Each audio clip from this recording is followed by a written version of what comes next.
नमस्कार दोस्तों और प्रिय विद्यार्थियों, आप सभी का जागृति क्लासेस के ऑनलाइन लर्निंग प्लेटफॉर्म पे हार्दिक स्वागत है। लास्ट क्लास में हमने वेक्टर के बारे में बात करी थी और उससे संबंधित कुछ नियम भी देखे थे, जैसे त्रिभुज का नियम, समांतर चतुर्भुज का नियम, और हमने सदिशों के प्रकार के बारे में भी पढ़ा था। ठीक है, और ये भी पढ़ा था कि दो सदिश यदि एक दूसरे के समान होते हैं तो उनका परिमाण और दिशा दोनों ही आपस में समान होनी आवश्यक है, तभी वो दोनों सदिश एक दूसरे के समान सदिश कहलाते हैं। ठीक है, अब हम बात करेंगे आज हमारे इसी चैप्टर में नए टॉपिक के बारे में। ठीक है, अब देखिएगा,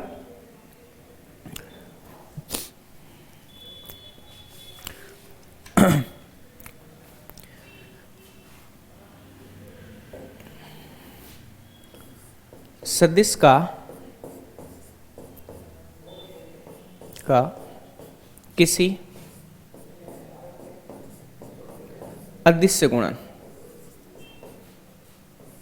अदिश से गुणन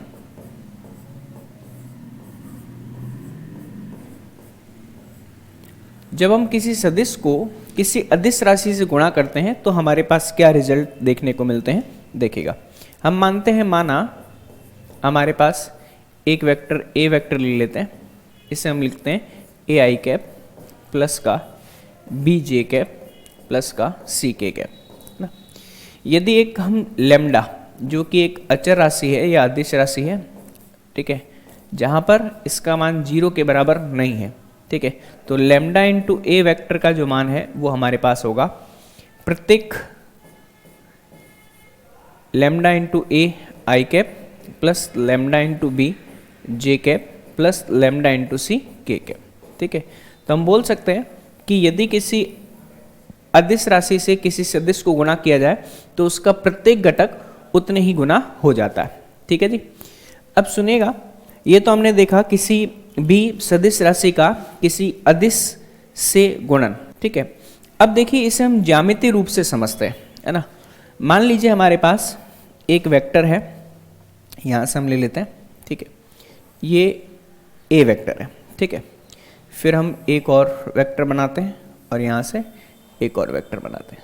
ठीक है, अब मान लीजिए ये हमारे पास क्या है, ए वेक्टर है। ठीक है, अब हमने क्या किया, इस ए वेक्टर का आधा कर दिया, तो हाफ ए वेक्टर, है ना, डायरेक्शन वही है, मैग्नीट्यूड आधा हो गया। और मान लीजिए हमने इसको दुगना किया तो 2 टाइम्स ए वेक्टर। तो आप देख सकते हो इन तीनों सदिशों की दिशाएं सेम है ना, लेकिन हमने क्या किया, एक बार हाफ से गुणा किया, एक बार 2 से गुणा किया। हाफ से गुणा करने पर सदिश आधा हो गया, दिशा वही, और 2 से गुणा करने पर सदिश क्या हो गया, डबल हो गया। अब अगर मैं बात करूं, मान लीजिए हमने इस लेमडा का मान, देखिए लेमडा का जो मान है वो 0 के बराबर नहीं है, ठीक है, लेकिन लेमडा ग्रेटर देन 0 या लेमडा लेस देन 0 हो सकता है। ठीक है, अगर ग्रेटर देन 0 होगा तो क्या होगा, दिशा में कोई परिवर्तन नहीं होगा, दिशा अपरिवर्तित, है ना, मतलब जो पहले दिशा रहती थी वही दिशा अभी रहेगी। ठीक है, लेकिन लेमडा का मान अगर लेस देन 0 होगा तो दिशा जो हो जाएगी वो क्या हो जाएगी, विपरीत हो जाएगी, दिशा विपरीत, है ना। तो पॉजिटिव वैल्यू से अगर गुणा करेंगे तो डायरेक्शन वही रहेगी, और अगर नेगेटिव वैल्यू से गुणा करेंगे तो मान लीजिए हमारे पास इस तरीके से हमने क्या किया, ए वेक्टर को -1 से गुणा किया तो हमारे पास क्या हो जाएगा, माइनस का ए वेक्टर। परिमाण समान है लेकिन दिशा क्या हो जाएगी, जस्ट ऑपोजिट हो जाएगी। ठीक है, तो ये कॉन्सेप्ट मेरे हिसाब से आपको समझ में आ गया होगा। ठीक है, लेमडा का मान 0 नहीं होना चाहिए, ग्रेटर देन 0 के लिए डायरेक्शन वही रहेगी, मैग्नीट्यूड उतने गुना ज़्यादा हो जाएगा या कम हो जाएगा, और लेमडा का मान अगर लेस देन 0 है तो दिशा विपरीत हो जाएगी और मैग्नीट्यूड उतने ही गुना ज़्यादा या फिर कम हो जाएगा। बात समझ में आ रही है, क्योंकि माइनस साइन से गुणा करने पर इसका जो परिमाण हम जानते हैं किसी भी वेक्टर की लंबाई होती है। ठीक है, और लंबाई जो है वो कभी भी ऋणात्मक नहीं हो सकती, तो मैग्नीट्यूड का जो मान है वो लेस देन 0 का कोई औचित्य नहीं है। इसका मतलब ए वेक्टर का मैग्नीट्यूड लेस देन 0 का कोई औचित्य नहीं है ना, कोई औचित्य नहीं है।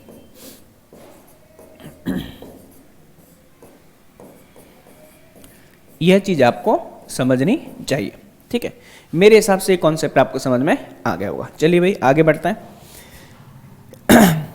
अब देखिएगा हमारे पास नेक्स्ट आता है किसी सदिश के सदिश एवं अदिश घटक। किसी सदिश के हेतु या सदिश के सदिश एवं अदिश घटक। सदिश का मतलब होता है वेक्टर कंपोनेंट, ठीक है, एवं अदिश घटक। अदिश का मतलब होता है स्केलर घटक, ठीक है। अब हमारे पास अगर कोई सदिश परिभाषित है तो उसके सदिश एवं अदिश घटक जो है वो कैसे परिभाषित होते हैं ये हमें देखना आवश्यक है। तो आप देख सकते हैं कि हमने लिखा है किसी सदिश के सदिश एवं अदिश घटक में, तो अगर हमारे पास ए वेक्टर दे रखा है,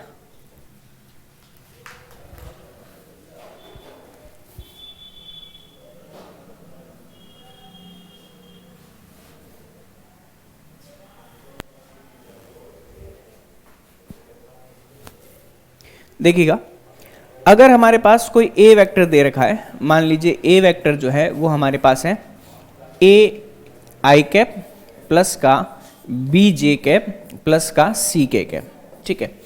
अब अगर हमें पूछा जाता है कि इस सदिश के सदिश घटक एवं अदिश घटक बताओ, तो सदिश घटक, सदिश घटक, ठीक है। अब देखिए सदिश घटक तीन अलग अलग डायरेक्शन में होते हैं, ठीक है। तो x अक्ष में सदिश घटक जो होगा वो क्या हो जाएगा हमारे पास ए आई कैप हो जाएगा। अब ये x अक्ष में ही क्यों है, क्योंकि मैंने आपको पहले ही बताया है कि आई कैप जो है वह x अक्ष की दिशा में एकांक सदिश है। तो जो आई कैप वाला कंपोनेंट होगा या फिर घटक होगा वो x अक्ष में होगा। और अगर हम y अक्ष की बात करें तो आप बिल्कुल सही सोच रहे हैं, हमारा आंसर आएगा बी जे कैप। और अगर z अक्ष की बात करें तो हमारे पास आ जाएगा क्या यहाँ पर सी के कैप के बराबर, ठीक है।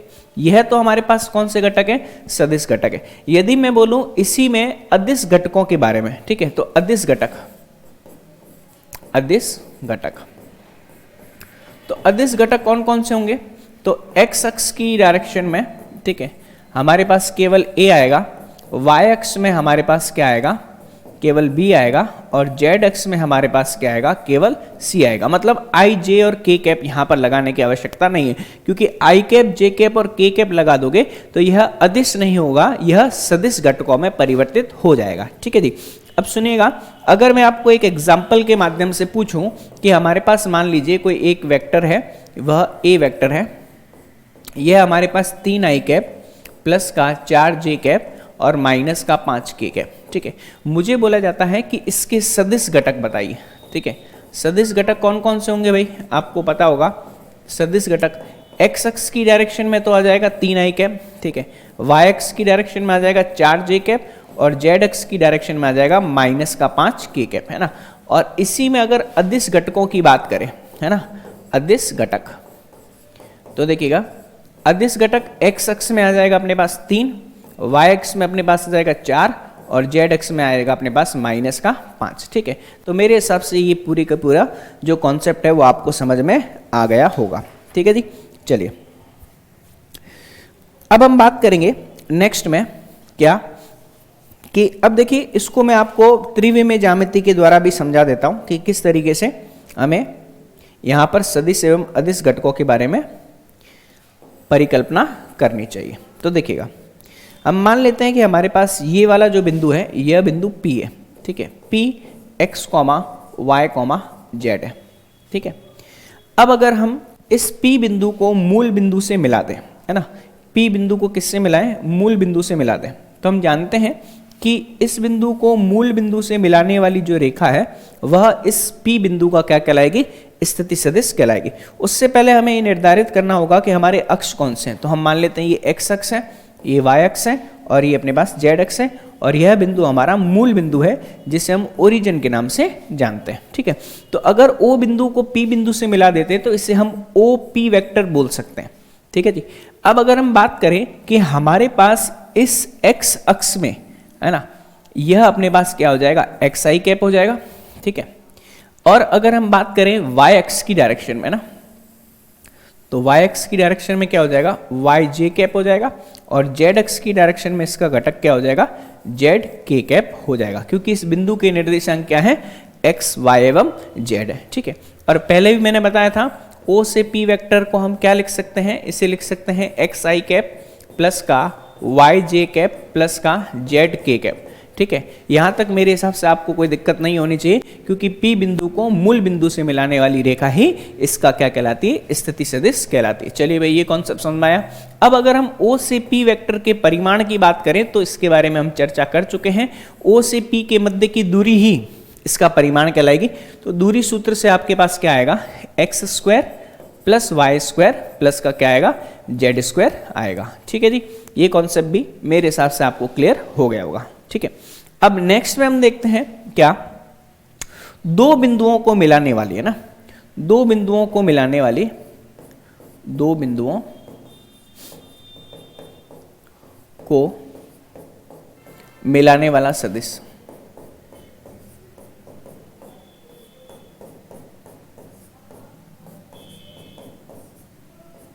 ठीक है, अब देखिएगा, अगर हम बात करें कि हमारे पास यहां पर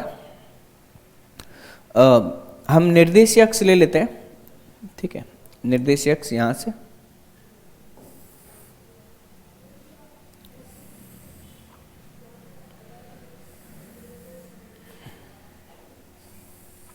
ये हमारे पास निर्देशीय अक्ष है एक्स वाई एवं जेड।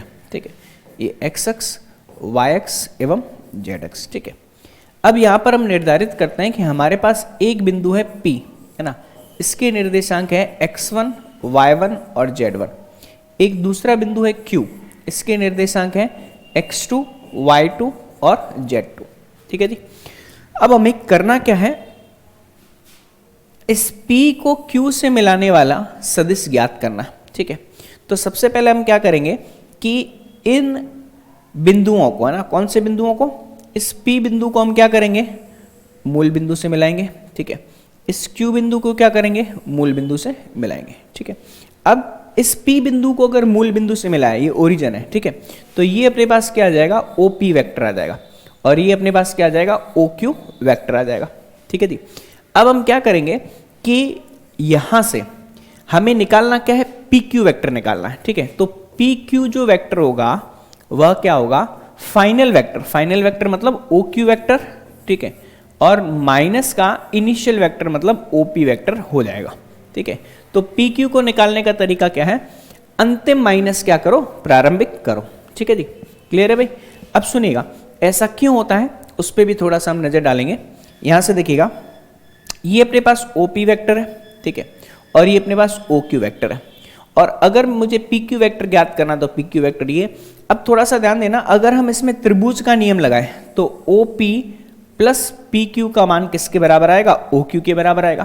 तो हम लिख सकते हैं OP प्लस PQ का जो मान आएगा वो किसके बराबर आएगा, OQ के बराबर आएगा। हमें चाहिए क्या, PQ वेक्टर चाहिए, तो PQ वेक्टर आएगा OQ वेक्टर माइनस का OP वेक्टर। तो त्रिभुज के नियम से भी इसको अच्छे से हम समझ सकते हैं। ठीक है जी, अब देखिएगा, OP वेक्टर था, उसमें कुछ परिवर्तन हुआ तो OQ वेक्टर बना, तो OP से OQ में जो परिवर्तन है वही तो PQ वेक्टर है। तो परिवर्तन कैसे ज्ञात करेंगे, अंतिम माइनस प्रारंभिक से हम क्या करेंगे, इसका परिवर्तन ज्ञात करेंगे। तो अंतिम कौन सा है, OQ है, और प्रारंभिक कौन सा है, OP वेक्टर है। तो PQ का मान OQ माइनस का OP आ जाएगा।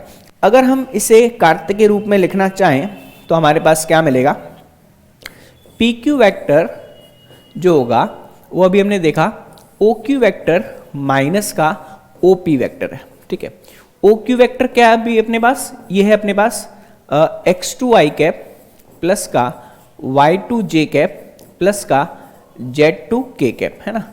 इसको हम माइनस करेंगे किससे, x1i कैप प्लस का y1j कैप प्लस का z1k कैप से माइनस करेंगे। ठीक है, अब आपको पता है कि अगर दो सदिश जोड़े या फिर घटाए जाएं तो उनके i कैप, j कैप और k कैप के घटकों में यह जोड़ या फिर घटाव होता है। तो x2 माइनस का x1 i कैप आएगा प्लस y2 माइनस का y1 क्या आएगा, j कैप आएगा प्लस Z2 माइनस का Z1 क्या प्राप्त होगा, K कैप प्राप्त होगा। ये अपने पास किसका मान है, ये अपने पास है PQ वेक्टर का मान। ठीक है, तो मेरे हिसाब से ये कॉन्सेप्ट आपको एकदम क्लियर हो गया होगा। ठीक है, कोई इसमें ज़्यादा मुश्किल वाली बात भी नहीं है। ठीक है, और अगर हमें PQ वेक्टर का परिमाण निकालना है, ठीक है, तो PQ वेक्टर का परिमाण कैसे आएगा, वही नियम जो सब में लगता है। PQ भी एक तरीके का सदिश है, तो I कैप J कैप और K कैप के घटक है ना, तो x2 माइनस x1 का whole square plus y2 minus के y1 का होल स्क्वायर प्लस यहाँ पे आएगा Z2 माइनस के Z1 का होल स्क्वायर। ठीक है, तो इस तरीके से हम क्या कर सकते हैं, PQ वेक्टर का परिमाण आसानी से ज्ञात कर सकते हैं। ठीक है जी, क्लियर हो गया मामला। चलिए अब इस पर एक एग्जाम्पल देख लेते हैं। एग्जाम्पल क्या है, हमें बोला जाता है P जो है वो 1, 2, 3 है। ठीक है, Q जो है वो हमारे पास क्या है 4, 5, 6। ठीक है, तो हमें क्या करना है, PQ वेक्टर को ज्ञात करना है और PQ वेक्टर के परिमाण को भी क्या करना है, ज्ञात करना है। ठीक है, अब सिंपल सी बात है कि जैसे हम PQ निकालेंगे तो PQ वेक्टर जो होगा वो हमें क्या करना है, फाइनल माइनस इनिशियल, है ना। तो PQ वेक्टर क्या आएगा, 4 माइनस का 1 I कैप प्लस का 5 माइनस का 2 J कैप प्लस का 6 माइनस का 3 क्या प्राप्त होगा, K कैप के बराबर प्राप्त होगा। ठीक है, तो 4 में से 1 जाएगा तो कितना आएगा, 3 I कैप, यहाँ से 3 J कैप और यहाँ से कितना प्राप्त होगा, 3 K कैप के बराबर प्राप्त होगा।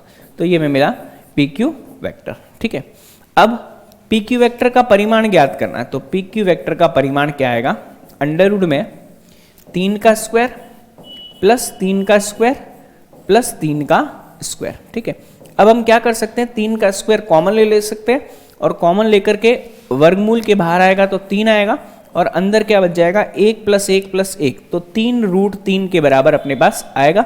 और इसे हम क्या बोलेंगे, यूनिट या फिर इकाई लगाएंगे, क्योंकि ये परिमाण है, ये सेंटीमीटर, मीटर, किलोमीटर, इंच किसी में भी हो सकता है, तो हमने इसके पीछे क्या लगाया, यूनिट लगाया। वो यूनिट हमें नहीं पता क्योंकि हमें दे नहीं रखा है। अब सुनिएगा, अगर हमें PQ वेक्टर की दिशा में एकांक सदिश चाहिए तो हम क्या करेंगे, PQ वेक्टर में इस PQ वेक्टर के परिमाण का क्या दे देंगे, भाग दे देंगे। अब आप खुद देख सकते हो, इस PQ वेक्टर में यदि इसके परिमाण का भाग दिया जाए तो हमें क्या प्राप्त होगा, तो हमें प्राप्त होगा क्या, 3 I कैप प्लस का 3 J कैप प्लस का 3 K cap divide by 3 root 3। ठीक है, जैसे हम डिवाइड करेंगे I कैप बट्टा रूट 3 प्लस J कैप बट्टा रूट 3 और प्लस में क्या आएगा, K कैप बट्टा रूट 3, तो ये हमें क्या प्राप्त होगा, ये हमें प्राप्त हो गया PQ वेक्टर की दिशा में एकांक सदिश का मान। ठीक है जी, तो यहां तक सब क्लियर। चलिए भाई, इसके पश्चात हम देखते हैं, नेक्स्ट आता है हमारे पास विभाजन सूत्र, जिसे हम बोलते हैं इंटरसेक्शन फॉर्मूला। नेक्स्ट है हमारे पास विभाजन सूत्र। ठीक है, विभाजन सूत्र, इसे हम बोलते हैं इंटरसेक्शन फॉर्मूला। आपने क्लास 10th में भी विभाजन सूत्र पढ़ा था। ठीक है, वो था हमारे पास कार्तिकेय निर्देशांक ज्यामिति में, लेकिन हम यहां पर सदिशों में इंटरसेक्शन फॉर्मूला पढ़ेंगे। तो देखिए क्या हो रहा है, मैं यहां पर आपको एक मामला क्लियर कर देता हूं। ठीक है, मान लीजिए हमारे पास यहां पर जो सदिश है, ये अपने पास एक वेक्टर है। ठीक है, यहां से ये दूसरा वेक्टर है और यहां से ये तीसरा वेक्टर है। ठीक है, अब देखिएगा, अगर हम क्या करें कि इस वेक्टर को हम नाम दे देते हैं ए वेक्टर। ठीक है, ये अपने पास कौन सा, बी वेक्टर। ठीक है, और ये बीच वाला जो वेक्टर है इसे हम सी वेक्टर नाम दे देते हैं। ठीक है, अब हम क्या करते हैं यहां से कि इन तीनों बिंदुओं को क्या कर देते हैं, मिला देते हैं। ठीक है, इन तीनों बिंदुओं को हमने क्या किया, मिला दिया। ठीक है, अब देखिएगा, अब हमें ज्ञात करना है कि सी वेक्टर जो है वो ए एवं बी वेक्टर को यदि क्या m अनुपात n में विभाजित करता है। ठीक है, और ये विभाजन कौन सा है, यह विभाजन है अंतः विभाजन। ठीक है, फर्स्ट केस कौन सा अपना, अंतः विभाजन है ना, इंटरनली इंटरसेक्शन है। ठीक है, तो उस केस में हमें इस सी वेक्टर का मान ज्ञात करना। तो अंतः विभाजन में कुछ भी नहीं करना है, सी वेक्टर क्या आएगा देखिएगा, आप क्या करते थे, m2 x1 प्लस का m1 x2 divide by m1 plus m2। यहां पर भी हमें कुछ ऐसा ही करना है, m को गुणा करना है b वेक्टर से, तो ये m इंटू क्या आएगा b वेक्टर आएगा, प्लस n को गुणा करना है a वेक्टर से, तो n इंटू a वेक्टर और डिवाइड बाय दोनों का योग कितना m प्लस का n। तो ये अपने पास आ जाएगा क्या, c वेक्टर का मान। ठीक है जी, जो कि a वेक्टर एवं b वेक्टर को क्या करता है, अंतः विभाजित करता है। ठीक है जी, अब नेक्स्ट जो आता है वो आता है हमारा बाह्य विभाजन। देखते हैं, छोटे छोटे से कॉन्सेप्ट हैं, आसान से हैं। ठीक है, बाह्य विभाजन देखिए, अगर हम बाह्य विभाजन की बात करें तो बाह्य विभाजन के केस में कुछ हमारे पास इस तरीके से स्थिति होगी। ठीक है,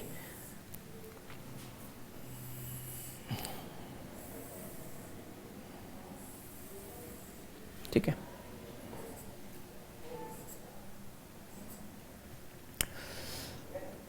देखिए हमने लास्ट में a वेक्टर और b वेक्टर माना, कोई दिक्कत नहीं है। ये अपने पास a वेक्टर है, ठीक है, और ये अपने पास b वेक्टर है, और ये अपने पास क्या है, c वेक्टर है। ठीक है, अब देखिएगा हमें c वेक्टर का मान ज्ञात करना है, जो कि इस a एवं b वेक्टर को m रेशियो n में, ये m है और ये रेशियो क्या है, n है, इसमें क्या कर रहा है, विभाजित कर रहा है। तो बाह्य विभाजन के केस में कुछ भी नहीं, सिर्फ हमें क्या करना है, प्लस की जगह माइनस साइन का प्रयोग करना है। ठीक है जी, तो देखिएगा हम क्या कर रहे हैं, n जो है वो b की तरफ वाला है। ठीक है, दिखाई दे रहा है, m जो है बड़ा है, देखो भाई m जो है वह a की तरफ है और n जो है वो b की तरफ है, तो हम वही करेंगे, m into B vector minus का n into a vector divide by m minus का n। तो ये अपने पास क्या आ जाएगा, c वेक्टर का मान आ जाएगा। लेकिन इंपॉर्टेंट चीज ये है कि m जो है वह साधारणतः हम n से बड़ा लेते हैं। बात समझ में आ रही ना रही, जरूरी नहीं है, लेकिन इस फॉर्मूले के अकॉर्डिंग हम क्या लेते हैं, बड़ा लेते हैं। छोटा भी होगा तो कोई दिक्कत नहीं है, n माइनस m और इधर भी n माइनस का हो जाएगा, तो माइनस माइनस प्लस हो जाएगा। बट हम जनरली क्या लेते हैं, जो बड़ा होता है उसमें से छोटे को माइनस किया जाता है। ठीक है जी, तो ये कॉन्सेप्ट मेरे हिसाब से आपको क्लियर हो गया होगा, कोई दिक्कत वाली बात नहीं है। ठीक है जी, चलिए अब अगर इसमें एक स्पेशल केस की बात करें तो वह केस आता है मध्य बिंदु वाला ना, क्या आता है, मध्य बिंदु।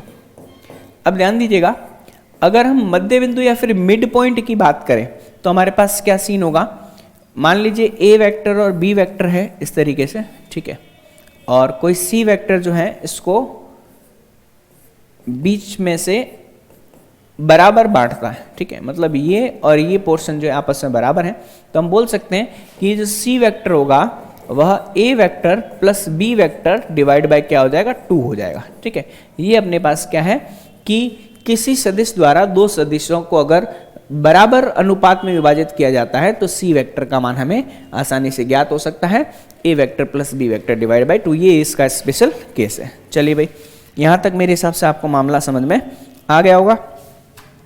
अब हम देखते हैं हमारी प्रश्नावली के प्रश्न। ठीक है, उस प्रश्नावली के प्रश्नों को एक एक करके यहाँ से हल करते हैं। ठीक है, तो सबसे पहले हमारे पास है एक्सरसाइज 13.1, एक्सरसाइज 13.1 है ना। आप एक काम कीजिए, बुक अपने पास में रखिए ताकि आपको एक एक क्वेश्चन जो है वो टैली करने में आसानी रहे। तो सबसे पहला क्वेश्चन है, निम्नलिखित सदिशों के परिमाण का परिकलन कीजिए। ठीक है, तो हमें कुछ सदिश दे रखे हैं, a वेक्टर, b वेक्टर और c वेक्टर, और उनका परिमाण हमें निकालना। तो a वेक्टर हमें क्या दे रखा है, देखते हैं, ये हमें दे रखा है i cap plus j cap plus k cap, i cap plus j cap plus k cap. अब हमें इसका परिमाण निकालना है। आपको पता है कि परिमाण जो होता है वो कैसे निकलता है, तो a का परिमाण है ना, ये अपने पास क्या आएगा, अंडर रूट में 1 का स्क्वायर प्लस 1 का स्क्वायर प्लस 1 का स्क्वायर, तो हमें मिल जाएगा क्या, अंडर रूट में किसके बराबर, 3 यूनिट के बराबर। पीछे यूनिट लगाना मत भूलना। ठीक है, चलिए अब हम बात करते हैं इसी में b वेक्टर। b वेक्टर में क्या दे रखा है, 2i cap minus 7j cap minus 3k cap, 2i cap minus का 7j कैप और माइनस का 3k कैप। ठीक है, हमें क्या करना है, इसका भी परिमाण निकालना है। तो b वेक्टर का परिमाण है ना, ये कैसे आएगा, अंडर रूट में वही मान 2 का स्क्वायर प्लस माइनस 7 का स्क्वायर और प्लस माइनस के 3 का स्क्वायर। ठीक है, अब हम इसे हल करेंगे तो हमें कितना मिलेगा, 2 का स्क्वायर 4, 7 का स्क्वायर 49 और 3 का स्क्वायर कितना 9। तो ये में मिल जाएगा 49 प्लस 9 कितना 51, 51 प्लस 4 कितना 55। तो अंडर रूट में 55 जो है वो हमें मान प्राप्त हो रहा है। किसका मान? बी वेक्टर के परिमाण का मान प्राप्त हो रहा है। ठीक है जी, छोटे छोटे क्वेश्चन है।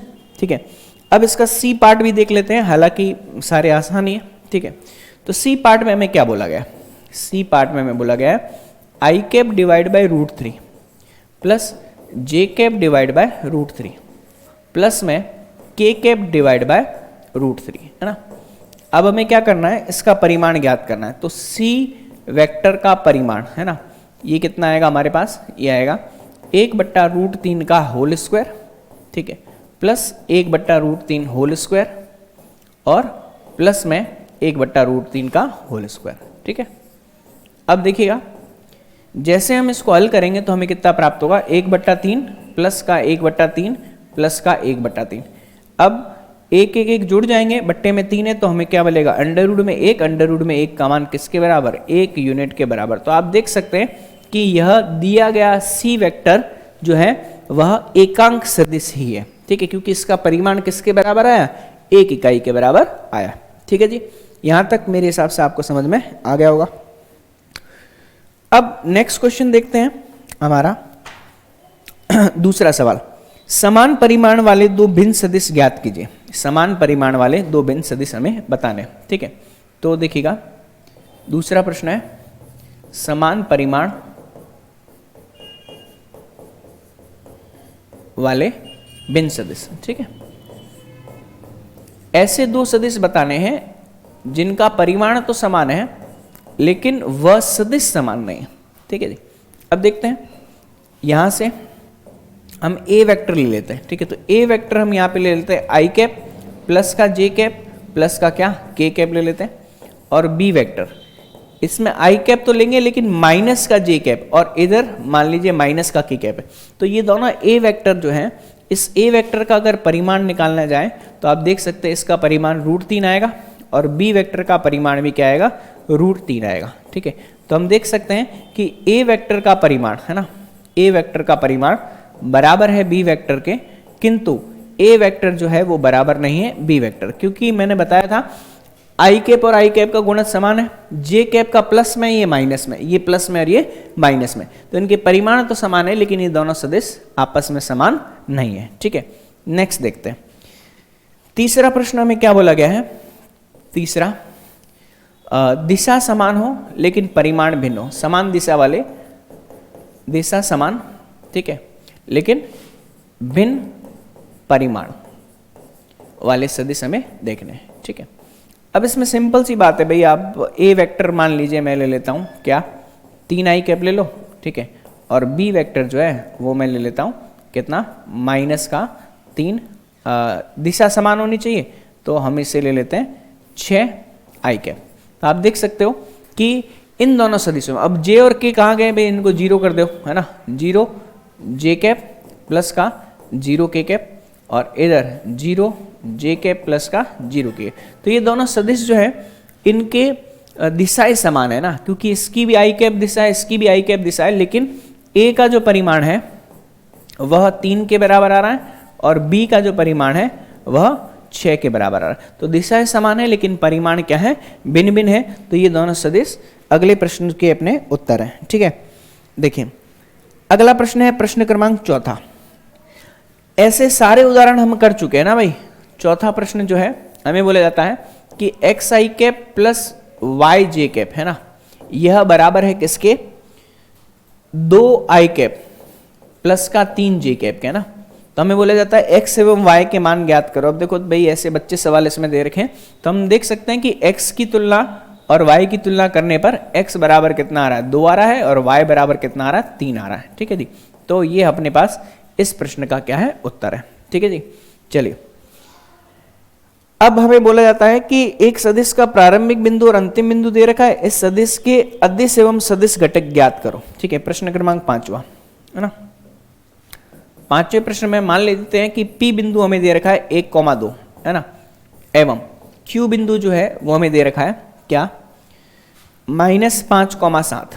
ठीक है, अब हमें क्या करना है, यहां से हम पी क्यू वैक्टर निकाल लेते हैं, ठीक है।